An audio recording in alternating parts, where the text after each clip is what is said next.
One morning, as Marissa stood at her regular bus stop, an extraordinary event unfolded. From the nearby bushes, a wild black bear emerged and began to draw near. Initially, fear gripped Marissa, but her apprehension soon gave way to a surprising curiosity and an unexpected sense of tranquility. It was as if the bear had a message to convey. Marissa held her breath, aware that a confrontation with this formidable creature could lead to a hospital visit. However, her fear inexplicably dissipated, replaced by a feeling that the bear required her assistance. In a hushed voice, Marissa softly said to the bear, "You're not mean, right?" The bear slowly walked away, looking back at her now and then.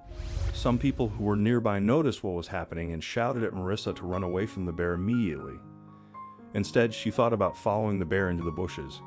She moved aside some branches and leaves, and after a few steps, she was in a place with lots of trees.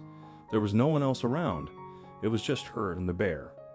She had to admit it was a bit scary, but it seemed like the bear needed her help.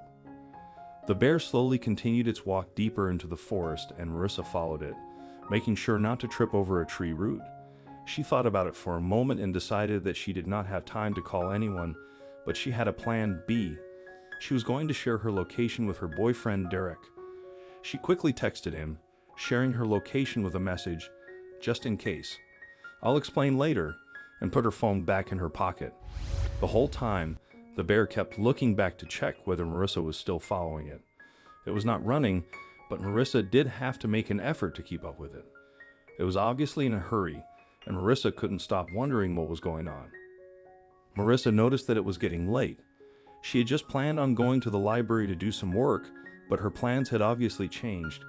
She told herself that no matter what the bear wanted, she needed to go home soon, as she did not want to get stuck in the forest at night. Finally, the bear slowed down a bit and started sniffing around. "What is it? What are you looking for?" she asked, looking around the area as well. Suddenly, she heard an odd noise and it startled her. It was the bear. It was growling. Marissa was suddenly terrified, and she deeply regretted her decision. What was I even thinking? Marissa noticed that the bear was looking at something behind a thick tree. It was just out of her sight.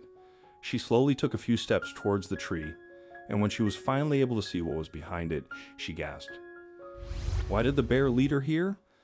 What did it want from her? She thought it had been asking her for help, but she still did not understand. You see, the bear had led her to a campsite. There was a tent, and whoever had stayed there had made a campfire the night before. The ashes were still a bit warm. It seemed like the camper had left in a hurry, and Marissa couldn't help but look inside. She saw that there were clothes, supplies, maps scattered all around, and a camera with a half-filled memory card. Who was staying here, and why had they left in such a rush? Something odd was going on here, and she wanted to know what exactly. Among the scattered belongings, Marissa's fingers brushed against the soft, worn leather of a diary. The first pages were filled with neat handwriting detailing the traveler's excitement about his journey into the forest. As Marissa flipped through the pages, she noticed more and more sketches of bears. The entries began highlighting encounters with them, documenting their habits and movements. It was evident that the traveler had developed a profound interest in these magnificent creatures. The traveler's admiration for the bears took a more focused turn. I've heard tales of a rare white-furred bear cub in this region, he penned. He wished to document this cub, believing it could be the centerpiece of a groundbreaking documentary. Brimming with excitement, the traveler's handwriting almost trembled on the page. I saw it today, the myth in the flesh. This footage could be my masterpiece. People around the world will know my name, and all the challenges I face will pale in comparison to the accolades I'll receive. Then he began to detail intricate tools and traps. The nets are ready, one read, and I've set up cameras in all possible locations. Dread filled Marissa as she continued. The traveler's obsession had turned dark. She felt a chill, realizing that the traveler was willing to do whatever it took, no matter how unethical, to achieve his dream. Her eyes scanned each entry with renewed urgency. Marissa was searching for any specifics about where the traveler had set his traps, or where he'd last seen the young bear.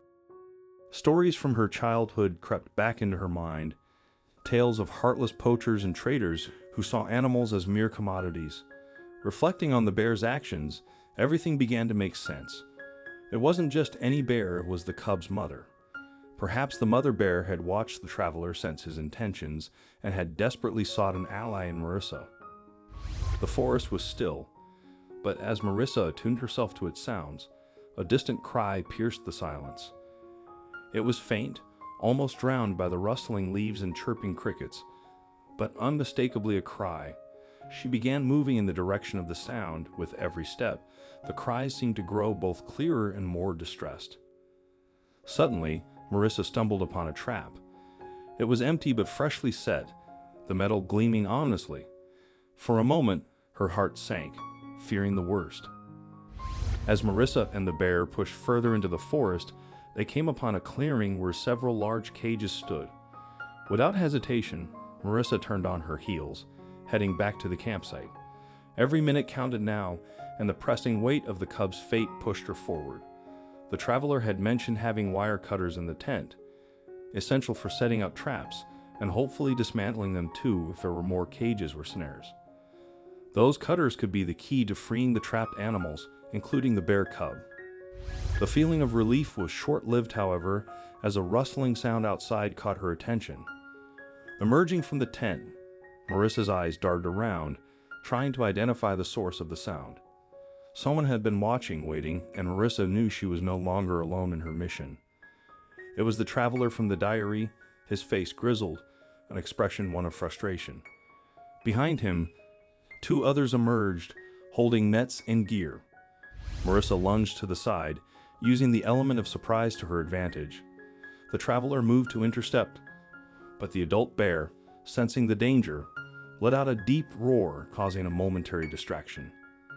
Seizing the chance, Marissa dashed into the woods, knife in hand, hoping to use the dense underbrush to elude her pursuers. Marissa took a deep breath and decided to focus on the bear. It appeared that the bear knew where to go and led her along safe paths. As Marissa pushed through a thick patch of ferns, she discovered a sad scene. The bear cub, with its innocent eyes, was caught in a net and whimpering softly. The bear's eyes showed feelings of desperation, fear, and hope that deeply touched Marissa. They weren't just animals, they were a family struggling to survive. Marissa worked hard, pulling and cutting to free the cub. With one final effort, the cub was released and quickly ran to its mother, burying its face in her thick fur. Following the bear's guidance, Marissa found herself on a new path she hadn't noticed before. The trees started to thin out, and she began to hear the familiar sounds of the world outside the forest.